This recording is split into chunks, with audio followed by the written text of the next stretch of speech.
Vendre, un retour aux fondamentaux. On a trop souvent tendance à l'oublier. Dans la liste innombrable des recommandations de tous ordres sur le leadership, l'enrichissement des tâches, la gestion du changement, le team building, l'innovation ou la bonne finance, nous perdons parfois de vue ce qui est la genèse et la raison d'être d'une entreprise. Vendre.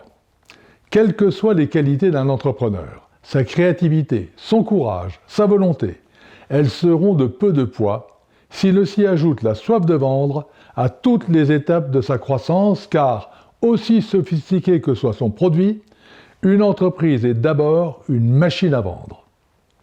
Pour réussir, il faut attirer des clients et les conserver, afin qu'ils continuent à acheter de façon régulière. Toutes les politiques de l'entreprise, son organisation, le management de ses produits et services, ses canaux de distribution, son marketing, sa gestion et ses finances doivent être tout entières dédiées à la vente. Vendre aujourd'hui, anticiper les ventes de l'avenir, le pain d'aujourd'hui et celui de demain, il n'y a rien de plus vital pour un entrepreneur. Les choses auxquelles on attache de l'importance par ailleurs ne viennent qu'après. Une entreprise n'existe que par ses clients et par le chiffre d'affaires qu'ils lui permettent de réaliser. Vendre est une obsession qui doit vous accompagner depuis le moment où vous attaquez votre journée de travail jusqu'au moment où vous la terminez en parallèle et comme support de toutes vos autres activités. Comme la liaison chiffre d'affaires client satisfait constitue un cercle vertueux, placez le client au cœur de l'entreprise et au centre de toutes vos préoccupations.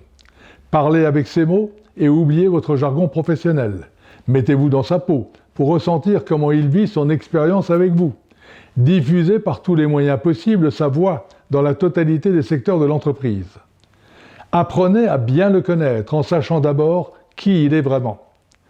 Nous sommes tous des vendeurs, proclament parfois les chartes d'entreprise ou les résumés stratégiques.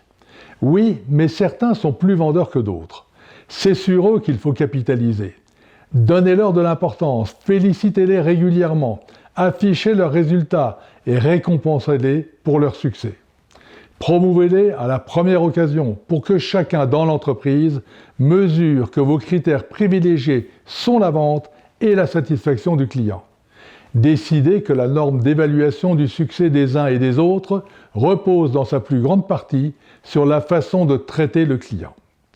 Pour bien marquer cette volonté, n'hésitez pas à démarrer l'intégration de chaque nouveau responsable embauché par un stage sur le terrain avec un vendeur ou sur le web, aux côtés de ceux qui entretiennent la relation client. Enfin, suscitez réclamations et feedback.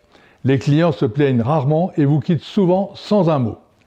Même s'il est difficile à évaluer, le coût d'un client perdu est beaucoup plus important qu'on ne l'imagine généralement. Encore plus onéreux est le coût d'acquisition d'un nouveau client. La règle est donc simple.